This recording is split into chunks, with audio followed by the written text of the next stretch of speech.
اگه بهتون بگم رانی در تهران ناپدید شد و پلیس بعد از 12 سال دنبالش گشت، خانواده‌اش براش مراسم گرفتن، معلوم شد تمام این مدت زنده بوده، شهر دیگه به اسم جدید زندگی میکرده. باور میکنید؟ امروز میخوام پرونده ای رو باز کنم که حتی پلیس از واقعیت شوکه شد. زن متأهلی که 12 سال در شهر دیگه زندگی میکرد.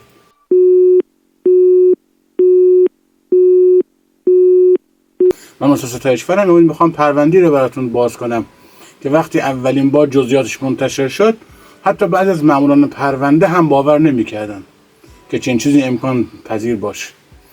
خانم صاحب از خونه خارج شد، دیگه برنگشت. یک روز، یک هفته، یک ماه، یک سال.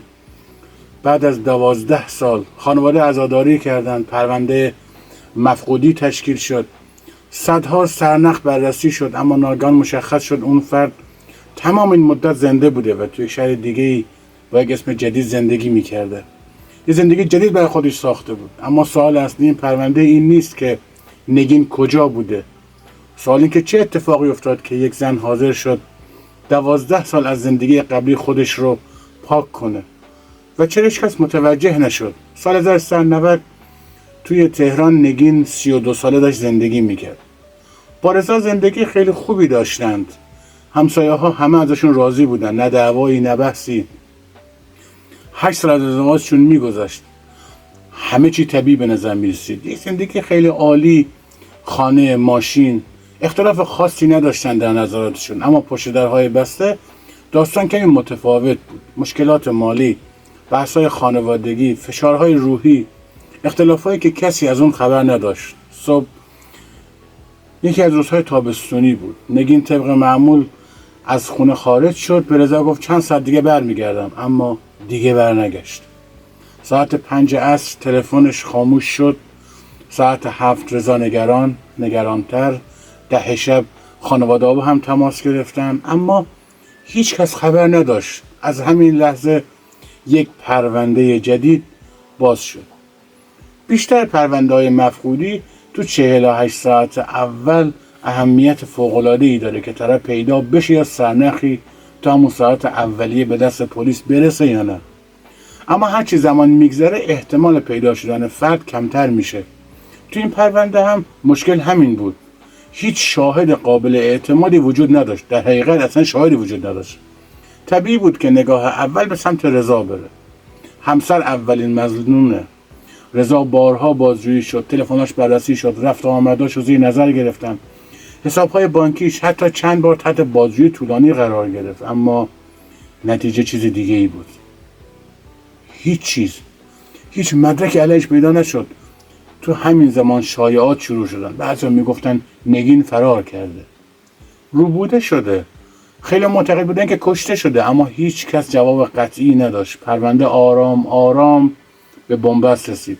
اما یه چیزی وجود داشت که پلیس اون رو جدی نگرفت و 12 سال بعد مشخص شد همون نکته کوچک کلید اصلیش بوده. پرونده های باز از یه جنس دیگه تحلیل میکنن و بازگویی میشن. سابسکرایب کنید، اون زنگوله رو بزنید. 1 سال گذشت، 2 سال، 3 سال، هیچ خبری نبود. حتی تماس کوچیک، حتی یک پیام، یک رد پا. خانواده نگین کم کم امیدشون رو از دست دادن. برادرش رامین هنوز باور نمیکرد که اون دیگه بر نمیگرده. هر چند ماه یک بار پرونده رو پیگیری میکردند، اما پاسخ همیشه یکسان بود. سرنخ جدیدی اصلا وجود نداشت. این بدترین جمله‌ای بود که یک خانواده در مورد گم شدهشون میشنوند. چون نه امید دارند نه پایان، فقط انتظار برای چی، چه مدت، هیچ کس نمیدونست. سالها منتظر بودن. روانشناسان معتقدند خانواده افراد مفقود شده فشار روانی متفاوت رو تجربه میکنن، چون برخلاف مرگ هیچ قطعیتی وجود نداره. ذهن همیشه بین امید و ناامیدی در نوسانه. همین موضوع باعث میشه زخم روحی سالها باز بمونه. سال 1402 12 سال گذشته بود. پرونده تقریبا فراموش شده بود تا اینکه اتفاقی عجیب افتاد. رامین در حالی که تو فضای مجازی جاست میچرخید، عکسی توجهش رو جلب کرد. یک زن در یک مغازه در شهری دور از تهران. چیزی که در چهرهش آشنا بود اون شوکه کرد. او چند دقیقه به عکس خیره شد، ناگهان قلبش تندتر زد. زن داخل عکس شباهت خیلی عجیبی به نگین داشت. ابتدا تصور کرد اشتباه میکنه، اما هرچی بیشتر نگاه میکرد مطمئن‌تر میشد. اسکرین شات گرفت، تصویر رو بزرگ کرد، اون خودش بود. این موضوع به پلیس اطلاع داد و تحقیقات دوباره آغاز شد. چند هفته بعد کارگاه اکبر به اون شهر سفر کرد. تحقیقات مخفیانه شروع شد خیلی زود. حتی حقیقت باور نکردنی آشکار شد. اون زن واقعا نگین بود، اما دیگه کسی رو با این نام نمیشناخت. اون با هویت جدید زندگی میکرد. یه خونه جدید، شغل جدید، دوستان جدید. حتی خیلی از اطرافیانش تصور میکردن از ابتدا ساکن همون شهر بوده. 12 سال بدون اینکه کسی از گذشته اون با خبر باشه. اما سوال اصلی هنوز بی جواب موند. چرا کسی باید 12 سال زندگی خودش رو پاک کنه؟ بعد از بازجویی ها تکه های پازل کنار هم قرار گرفتن. نگین سالها از زندگی خودش ناراضی بود. اختلافات خانوادگی، فشارهای روحی، احساس شکست و مهمتر از همه احساس گیر افتادن در زندگی که دیگه نمیخواستش. مدت کوتاهی قبل از ناپدید شدن با مردی به نام حامد آشنا شده بود. نگین تصمیم گرفت که زندگی رو کلاً تغییر بده. اون ناپدید نشد، اون فرار کرد. آگاهانه، برنامه ریزی شده. برای اینکه پیدا نشه همه پل‌های پشت سرش رو هم خراب کرد. شماره تلفن، دوستان، آشنایان، حتی هویت خودش. تو خیلی از پرونده ها انگیزه مالی یا جنایی وجود نداره. گاهی انگیزه اصلی فرار از یک زندگیه. اما مشکل واقعی اینجاست که چنین تصمیمی معمولا در زندگی یک فرد اتفاق میفته، اما به بدترین شکل. خانواده، فرزندان، نزدیکان همه تحت تاثیر قرار میگیرن.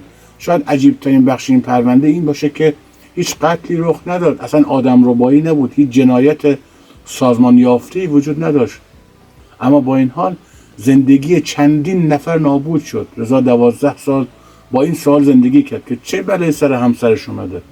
خانواده نگین سالها میان امید و ناامیدی در نوسان بودن. نگین 12 سال با گذشته زندگی کرد که هیچ سایه‌ای از اون براش دیگه معنی نداشت. بعضی پرونده ها قاتل ندارن، قربانی میگیرن. بعضی پرونده ها که یکی از اونها همین باشه زندگی خیلی ها رو تحت تاثیر قرار میدن بدون که درس عبرتی برای بقیه باشن. نظرتون رو برام بنویسید. اگر جای همسر نگین بودی آیا اونو میبخشیدید یا نه؟